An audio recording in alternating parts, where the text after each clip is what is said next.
अस्सलामुअलैकुम वरहमतुल्लाहि वबरकातुहु औज़ुबिल्लाहि मिनश्शैत्वानिर्रजीम बिस्मिल्लाहिर्रहमानिर्रहीम सूरा 82 అల్ ఇన్ఫితార్ 1-19 ఆయాతులు. అల్ ఇన్ఫితార్ అనగా బ్రద్దలు కావడం. పరిచయం. ఈ సూరా ముఖ్యంగా మరణించిన తర్వాత మళ్ళీ లేపబడడం, తీర్పు దినం, శిక్షా బహుమానాల గురించి బోధించింది. తీర్పు దినాన చోటు చేసుకునే తీవ్రమైన రోదసి, అంతరిక్షంలోని మార్పులను గురించి కూడా ఈ సూరా ప్రస్తావించింది. ఆ రోజున సమాధులు తెరవబడతాయి, ఆకాశం బద్దలవుతుంది, నక్షత్రాలు చెల్లాచెదరవుతాయి. ప్రతి ఒక్కరికి తాను చేసిన మంచి లేదా చెడుల గురించి తెలిసి వస్తుంది. ఆ రోజు వేరుపరిచే రోజు. ఆ రోజు మంచి పనులు చేసిన వారు ఆనందాన్ని ఆస్వాదిస్తారు. మరణించిన తర్వాత మళ్ళీ లేపబడతామన్న వాస్తవాన్ని తిరస్కరించిన సత్య తిరస్కారులు అగ్నికి ఆహుతి అవుతారు. ఆయ నంబర్ 1. ఆకాశం చీలిపోయినప్పుడు, అంటే దైవాజ్ఞతో, దైవభీతితో ఆకాశం బ్రద్దలైపోతుంది. అప్పుడు దైవదూతలు క్రిందికి దిగి వస్తారు. ఆయ నంబర్ 2. నక్షత్రాలు రాలి పడిపోయినప్పుడు. ఆయ నంబర్ 3. సముద్రాలు ఉప్పొంగినప్పుడు. అప్పుడు సముద్రాలన్నీ కలిసిపోతాయి.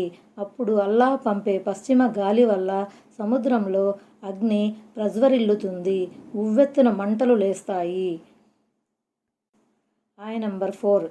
సమాధులు పెళ్లగించబడినప్పుడు, అంటే మృతులు సమాధుల నుంచి బ్రతికి బయటకు వచ్చినప్పుడు. ఆ సమయంలో గోరిలలోని మట్టి పెళ్లగించబడుతుంది, లేదా సమాధులన్నీ అతలాకుతలం అవుతాయి. ఆయ నంబర్ 5. అప్పుడు ప్రతి ఒక్కనికి తాను ముందుకు పంపుకున్నది, వెనుక వదిలిపెట్టినది అంతా తెలిసి వస్తుంది. అంటే ఈ పరిణామాలన్నీ పొడసూపినప్పుడు మనిషికి తాను చేసినదంతా తెలిసిపోతుంది. తన మంచి పనులు, చెడు పనులన్నీ అతనికి ముందుకు వచ్చేస్తాయి. వెనుక వదిలిపెట్టినది అంటే తన నడవడిక ద్వారా తన మరణానంతరం ప్రపంచంపై పడిన ప్రభావం అన్నమాట. అది మంచిది కావచ్చు, చెడ్డది కావచ్చు. ఒకవేళ అది మంచిదై ఉండి భావి తరాల వారు దాన్ని ఆదర్శంగా తీసుకొని ఆచరిస్తే ఆ పుణ్యం ఎడతెగకుండా అతనికి చేరుతూ ఉంటుంది. ఒకవేళ అతను వదిలిపెట్టిపోయినది చెడ్డదై ఉండి జనులు దాన్ని అవలంబిస్తే ఆ పాపం కూడా అతనికి ఎడతెగకుండా చేరుతూ ఉంటుంది. ఆయ నంబర్ 6. ఓ మానవుడా, ఉదాత్తుడైన నీ ప్రభువు పట్ల ఏ విషయం నిన్ను మోసంలో పడవేసింది?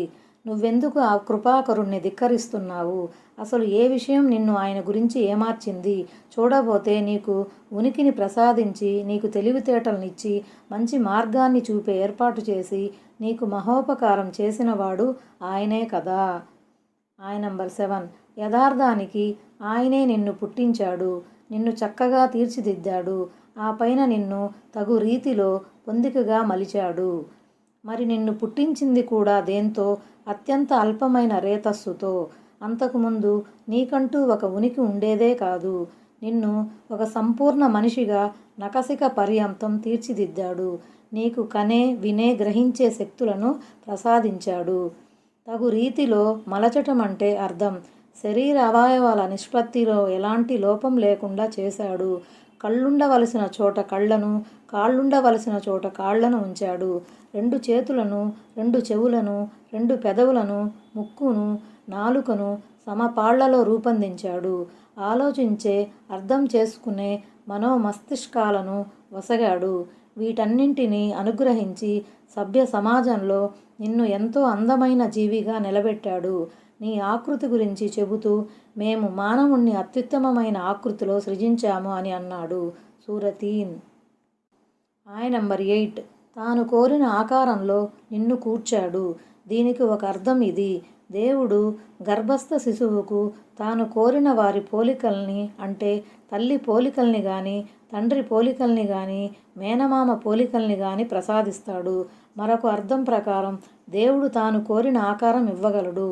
ఆయన గనక తలుచుకుంటే భయంకరమైన జంతువు ఆకారంలో కూడా పుట్టించగలడు. కానీ ఆయన పరమదాత, ఉదాత్తుడు అయినందువల్ల సాధారణంగా అలా చేయడు. మనిషిని ఆయన మంచి ఆకృతిలోనే పుట్టిస్తాడు. ఆయ నంబర్ 9. ఎన్నటికీ కాదు.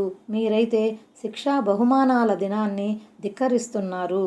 ఓ అవిశ్వాసులారా, తీర్పు దినంపై మీకు నమ్మకం లేకపోవటం మూలంగానే అసలు మీరు దేవుడు చేసిన గొప్ప మేళ్లను మర్చిపోతున్నారు. పరలోక భీతి మీలో పాదుకోనంత వరకు మీ ఆలోచనలు వక్రంగానే ఉంటాయి. ఆయన నెంబర్ 10, నిశ్చయంగా మీ పైన పర్యవేక్షకులు నియమితులై ఉన్నారు. ఆయన నెంబర్ 11, వారు మీ కర్మలను నమోదు చేసే గౌరవనీయులైన లేఖకులు. ఆయన నెంబర్ 12, మీరు చేసేదంతా వారికి తెలుసు సుమా. తీర్పు దినాన్ని మీరు త్రోసిపుచ్చినంత మాత్రాన అది మీ నుండి తొలగిపోతుందని అనుకోకండి. మీకు ఇష్టమున్నా లేకున్నా మీరు క్షణక్షణం దాని వైపుకు తీసుకుపోబడుతున్నారు.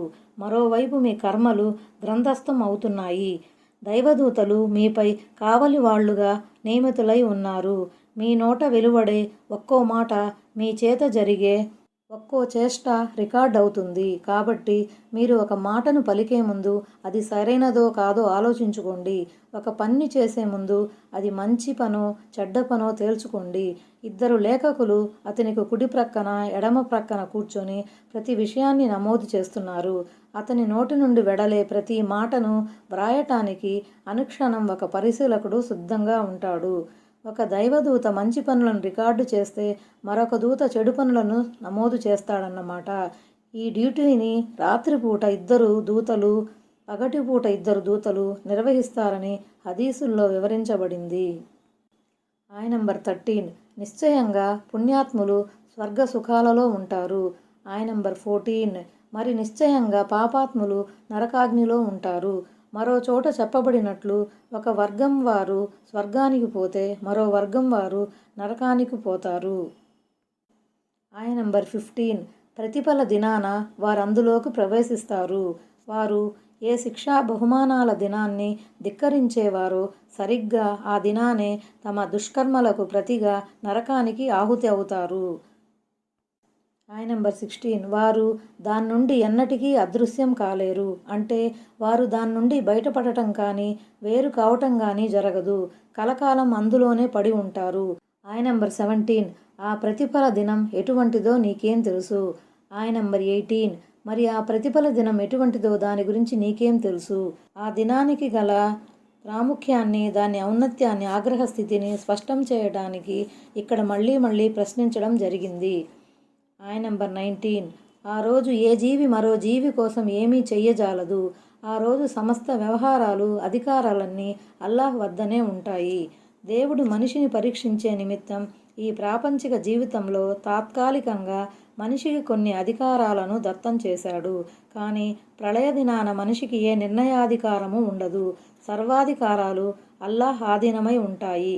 దివ్య ఖురాన్లో సెలవీయబడినట్లు ఈరోజు విశ్వ సార్వభౌమాధికారం ఎవరిది?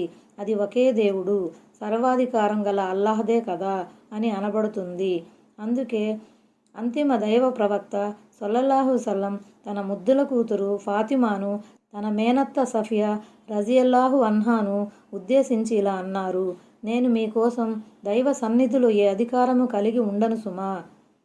బనీ హాషిం, బనీ అబ్దుల్ ముత్తలిబ్ వారిని ఉద్దేశించి మిమ్మల్ని మీరు అగ్ని నుండి కాపాడుకోండి. దైవ సాక్షి, దైవ సన్నిధిలో నేను మీకు ఏ విధంగానూ తోడ్పడలేను అని చెప్పారు. అస్సలాము అలైకుం వరహ్మతుల్లాహి వబరకాతుహు.